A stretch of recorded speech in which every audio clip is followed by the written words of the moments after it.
I had an art teacher back in grade 8, and she would always start the class with a few minutes of meditation.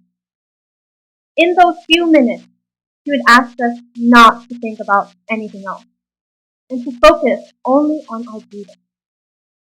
Count 7 seconds, she said. And so I would inhale. I would go 1, 2, 3, maybe make it to 4 seconds. But well, as you can guess, whenever you tell someone not to think about anything, they tend to do just the opposite. And so every time I tried, it took a whole lot of focus just to make it to the number 7, before my mind would jump into different thoughts like, ooh, what's for lunch? Does my computer have enough battery? Where is my missing sock I've been trying to find for a week? Yeah, and time would fly by in an instant. This is mind wandering. It is when our thoughts do not remain focused with the task at hand. Our attention may shift from the present moment into a completely unrelated thought. For example, as a student, there would be times when I'm listening in class, and it would feel like someone would come into the room, hit the pause button, take a section of my teacher's words, and click delete.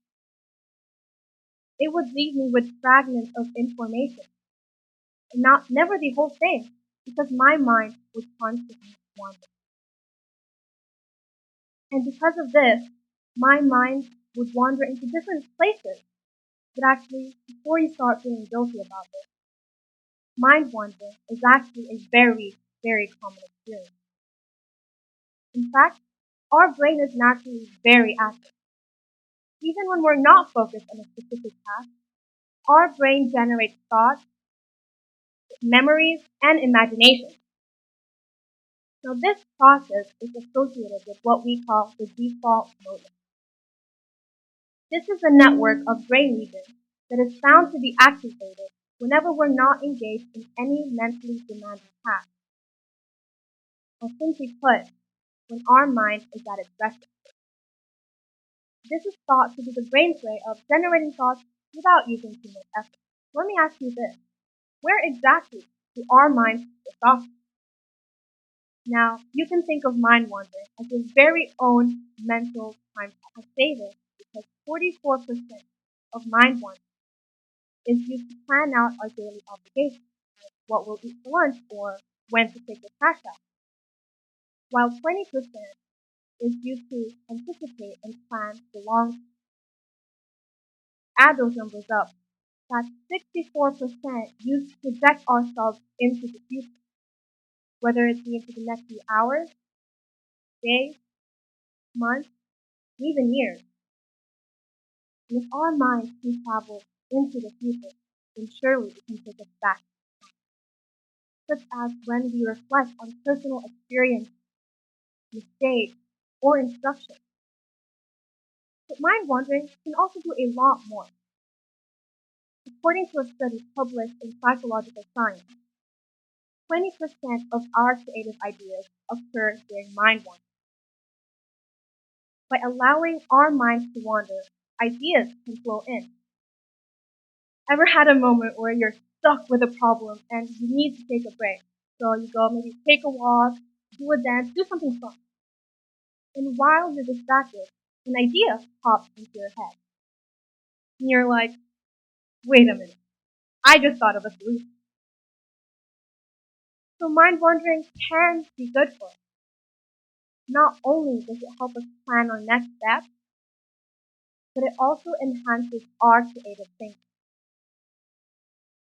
However, as with many, many things, there are potential downsides to a wandering. Mind wandering actually occupies almost 50% of our waking. To help you picture this better, it means that in 5 out of 10 minutes of this speech, you could have zero clue of what I did. And while you missing out on my speech may not have that much of an impact, I want you to just imagine, in those 5 minutes, a nurse loses focus while administering medicine, or a driver gets distracted by wandering thoughts, or a police officer fails to notice a threat. In such examples, mind wandering can be problematic. What more is that mind wandering also affects our emotions. A recent meta-analysis using more than 23,000 volunteers found a negative correlation between our wandering mind and our emotional well-being. This means that the more our minds wander, the worse we feel about ourselves.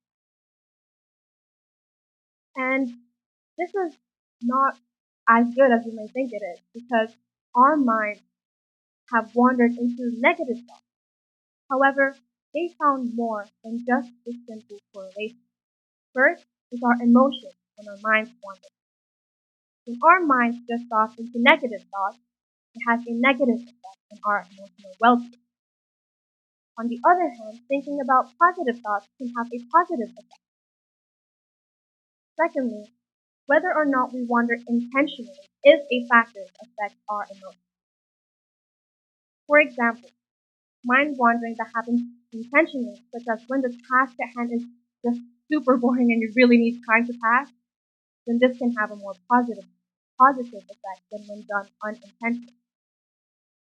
Now let me give you an example of how these two factors can come into play.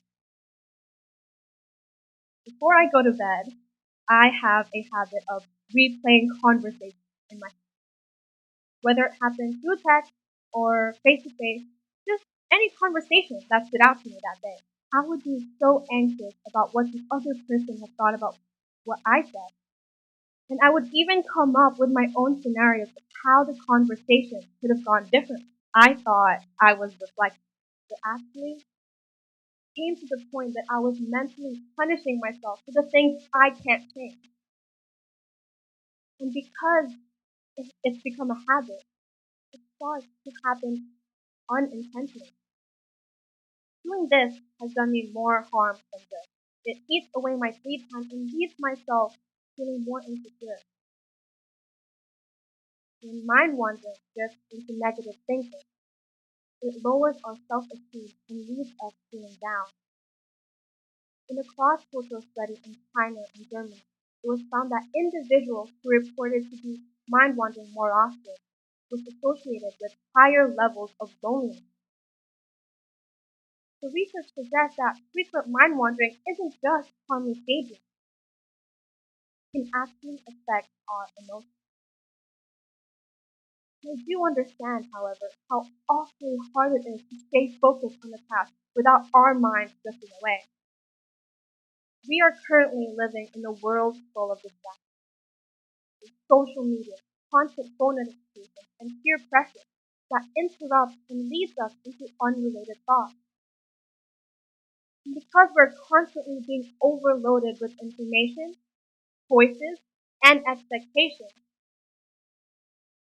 instead of experiencing the benefits of mind wandering, it pushes our mind to wander toward worry.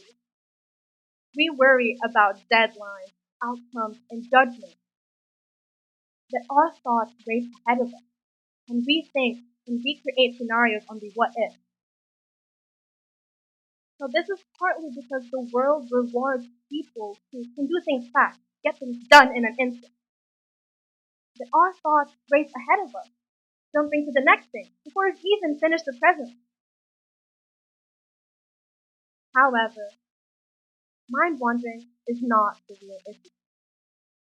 We've learned that it's a normal part of how the brain works, and that there are positive outcomes like allowing ourselves to be creative or lifting our mood when we think of positive thoughts. But just because something is normal does not mean that it is always healthy. It is when we let it trap us in these negative thoughts that it starts to affect our well-being. How does knowing all this help you? This is where we go from mind wandering to mindfulness. Now, when you hear the word mindfulness, you're probably thinking of this image, right? Meditation.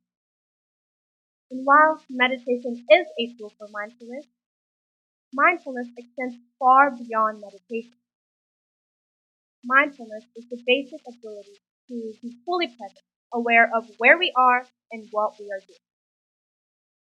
Mindfulness can enhance our development as it involves developing our listening, breathing, and attention skills to self-regulate our cognition and attention. It can promote the ability to concentrate on tasks so that our minds don't wander as often than what's helpful. Mindfulness is not just a concept, but a daily practice that shapes our thoughts, actions, and emotions. So what you can do, and what I hope you will do, is just take a step towards mindfulness.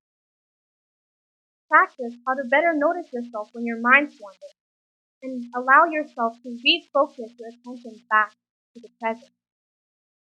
Make this goal measurable. Observe how many times you can breathe in and out, 7 seconds each, before your mind drifts off into something completely unrelated. Actually, I want to try this with you right now.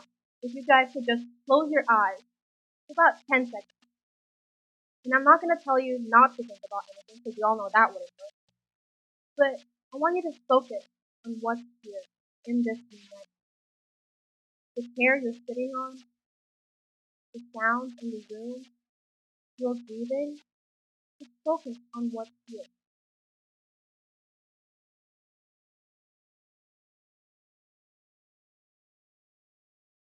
That's it.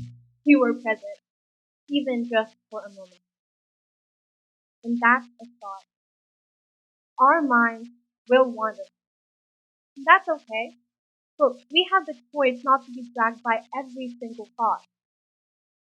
Positive thoughts come from positive input. The more positivity we take in, the more positively we will think and live. If we can do that, that's